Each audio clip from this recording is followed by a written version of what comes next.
Selamat pagi Bapak Ibu Saudara yang terkasih, salam sejahtera bagi kita semua. Selamat berjumpa kembali dalam renungan harian dari Bukit Sion Makale, Selasa 20 April 2021. Bacaan kita hari ini dari 2 Yohanes pasal 1 ayat 1 hingga ayat 13. 2 Yohanes pasal 1 ayat 1 hingga ayat 13. Mari berdoa untuk pembacaan dan perenungan firman Tuhan. Kami bersyukur kepadamu ya Allah, di pagi ini kami boleh menikmati hidup baru daripadamu untuk kehidupan yang Tuhan senantiasa anugerahkan di hari baru ini.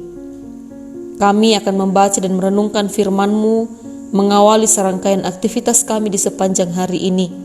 Kiranya atas tuntunan Roh Kudus Tuhan, kami dimampukan untuk mengerti, memahami dengan baik firman-Mu yang akan kami baca, bahkan untuk kami renungkan.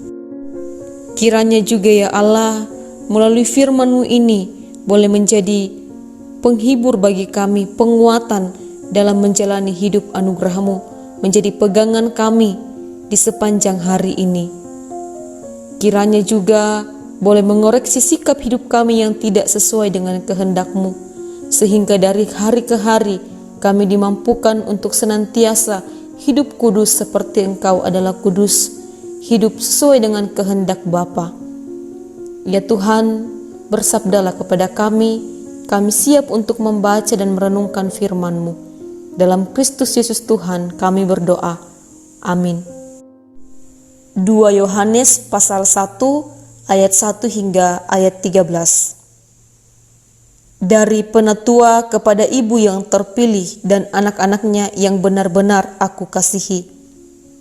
Bukan aku saja yang mengasihi kamu, tetapi juga semua orang yang telah mengenal kebenaran. Oleh karena kebenaran yang tetap di dalam kita dan yang akan menyertai kita sampai selama-lamanya. Kasih karunia, rahmat dan damai sejahtera dari Allah Bapa dan dari Yesus Kristus Anak Bapa akan menyertai kita dalam kebenaran dan kasih. Aku sangat bersukacita bahwa aku mendapati bahwa separuh dari anak-anak-Mu hidup dalam kebenaran, sesuai dengan perintah yang telah kita terima dari Bapa. Dan sekarang aku minta kepadamu, Ibu, bukan seolah-olah aku menuliskan perintah baru bagimu, tetapi menurut perintah yang sudah ada pada kita dari mulanya, supaya kita saling mengasihi. Dan inilah kasih itu, yaitu bahwa kita harus hidup menurut perintahnya. Dan inilah perintah itu, yaitu bahwa kamu harus hidup di dalam kasih, sebagaimana telah kamu dengar dari mulanya. Sebab banyak penyesat telah muncul dan pergi ke seluruh dunia yang tidak mengaku bahwa Yesus Kristus telah datang sebagai manusia. Itu adalah si penyesat dan antikristus. Waspadalah supaya kamu jangan kehilangan apa yang telah kami kerjakan itu, tetapi supaya kamu mendapat upahmu sepenuhnya. Setiap orang yang tidak tinggal di dalam ajaran Kristus, tetapi yang melangkah keluar dari situ, tidak memiliki Allah. Barang siapa tinggal di dalam ajaran itu, ia memiliki Bapa maupun Anak. Jikalau seorang datang kepadamu dan ia tidak membawa ajaran ini, janganlah kamu menerima dia di dalam rumahmu dan janganlah memberi salam kepadanya. Sebab barang siapa memberi salam kepadanya, ia mendapat bagian dalam perbuatan yang jahat. Sesungguhnya banyak yang harus kutulis kepadamu.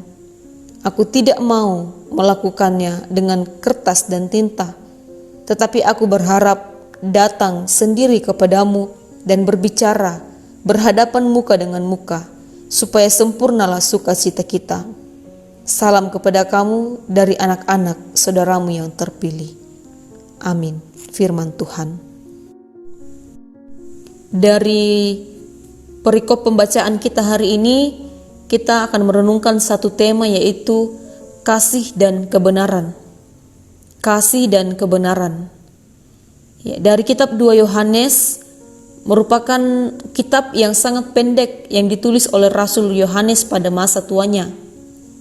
Tetapi kitab ini memiliki urgensi yang luar biasa, yakni mengenai kasih dan kebenaran.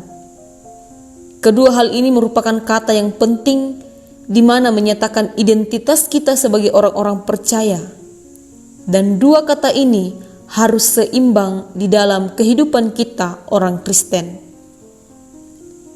Mengasihi dengan benar bukan sekedar pengetahuan di dalam pikiran kita bahwa kasih merupakan sesuatu yang baik, tetapi lebih daripada itu, kasih hendaknya memampukan kita berjalan di dalam kebenaran. Jika kita mengaku mencintai dan mengasihi Tuhan, tentu akan mencintai firman-Nya dan mengikuti prinsip kebenaran firman Tuhan itu. Sehingga kebenaran dari firman Tuhan juga menjadi kebenaran dalam hidup kita. Yohanes mengingatkan jemaat mula-mula bahwa jikalau mereka tidak hidup berjalan di dalam kebenaran, mereka tidak akan tahan menghadapi gelombang yang menggerogoti kehidupan bergereja. Itulah sebabnya di ayat 7 mengatakan, sebab banyak penyesat telah muncul dan pergi ke seluruh dunia. Mereka tidak mengakui bahwa Yesus Kristus telah datang sebagai manusia. Itu adalah si penyesat dan antikristus. Yohanes menulis kitab ini dalam rentang tahun sekitar 80 hingga 90 Masehi, di mana gereja mengalami tantangan pengajaran gnostisisme dan dekotisme. Ini adalah pengaruh daripada pengajaran filsafat Yunani yang mengatakan bahwa tubuh ini jahat, sedangkan roh adalah baik adanya. Maka tidak mungkin Allah yang roh itu turun menjadi manusia dengan tubuh yang jahat ini. Maka mereka menolak inkarnasi Yesus. Bagi mereka tidak mungkin Allah yang suci, Allah yang baik dan benar itu mengambil rupa sebagai manusia. Pengajaran-pengajaran sesat ini sangat berbahaya sekali, karena mereka menyebut nama Yesus yang sama, istilah yang dipakai sama dan kata-kata yang dipakai sama, tetapi pengertiannya sama sekali berbeda. Sampai hari ini, kita pun menemukan bahwa gereja terus menghadapi pengajaran-pengajaran yang sesat muncul, yang menyatakan nama Yesus Kristus, memakai istilah yang sama, memakai nama gereja, bahkan mengutip ayat-ayat Alkitab, tetapi apa yang diajarkan sama sekali berbeda. Bapak Ibu Saudara, setiap zaman kita menghadapi tantangan-tantangan yang mungkin berbeda dengan orang Kristen di zaman dulu. Bapak Ibu Saudara, melalui firman Tuhan saat ini memanggil kita hidup sebagai orang Kristen yang otentik, hidup dalam kebenaran dan kasih, mengenal kebenaran dan menjalaninya serta menghidupi kebenaran tersebut. Sehingga apapun tantangan, sehingga apapun problem yang menghampiri atau pengajaran-pengajaran sesat yang menghampiri, tidak akan menggoyahkan iman kita. Tetaplah berjalan dalam kebenaran bersama Kristus, karena melalui semua itu kita akan memperoleh kekuatan yang akan memotivasi kita menjalani kehidupan. Amin. Mari berdoa. Kami bersyukur untuk firman-Mu ya Tuhan, yang masih boleh kami baca dan renungkan di pagi ini, mengajarkan kami untuk sungguh-sungguh menghidupi kasih dan kebenaran dalam hidup ini, bahwa ketika kami mengaku mengasihi Engkau, maka kami juga mampu melakukan setiap hal yang Tuhan kehendaki, melakukan firman-Mu yang adalah kebenaran. Kami hidup dalam kebenaran senantiasa dari hari ke hari, dan biarlah itu memampukan kami semua untuk tetap mempertahankan iman kepercayaan kami di tengah berbagai banyaknya tantangan, di tengah berbagai banyaknya aliran-aliran yang tidak sesuai dengan yang Engkau kehendaki. Ya Allah Bapa dalam kerajaan sorga, mari juga senantiasa memberkati kami di sepanjang hari ini dalam menjalani setiap tugas dan tanggung jawab pelayanan kami. Apapun yang kami kerjakan, mari Tuhan berkati, kiranya boleh bermanfaat bagi sesama kami, terlebih boleh membawa kemuliaan bagi nama Tuhan.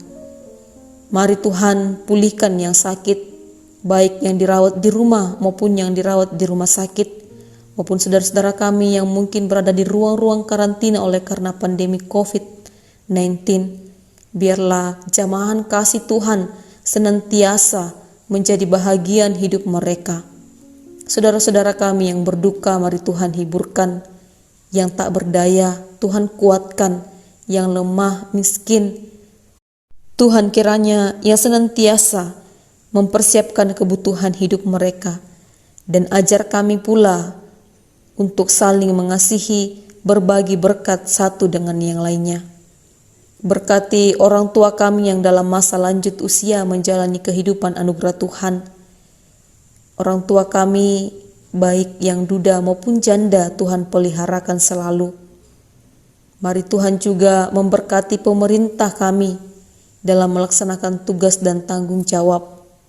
Presiden dan seluruh jajarannya, Bapak Gubernur dan seluruh jajarannya, serta pemerintah daerah kami di tempat ini, Bapak Bupati beserta seluruh jajarannya, bersama-sama sehati sepikir dalam mengangkat pelayanan, dalam mengembangkan hal-hal yang berguna bagi masyarakat, membangun kesejahteraan masyarakat, membangun toleransi yang baik, membangun kemampuan ekonomi, serta seluruh hal yang dibutuhkan oleh masyarakat. Dan biarlah kehidupan bermasyarakat di daerah kami tercinta ini sungguh-sungguh menampakkan kasih dan senantiasa berjalan di dalam kebenaran. Berkati gereja Tuhan di muka bumi dan seluruh pelayan-pelayan Tuhan, biarlah semakin diperlengkapi dalam mengangkat pelayanan masing-masing, sehingga pelayanan mereka boleh membawa kemuliaan bagi nama Tuhan dan senantiasa membangun iman kepercayaan terhadap Engkau bagi seluruh jemaat Tuhan. Ya Allah Bapa dalam kerajaan sorga, kepadamu kami serahkan seluruh kehidupan kami, Tuhan yang berotoritas berdaulat di atasnya. Ampunilah salah dan dosa kami ya Tuhan, terima kami yang berdoa. Dalam Kristus Yesus kami berdoa. Amin. Demikianlah renungan harian kita pada pagi hari ini. Selamat beraktivitas, selamat saling mengasihi dan melakukan kebenaran firman Tuhan dalam kehidupan anugerahnya. Tuhan Yesus memberkati.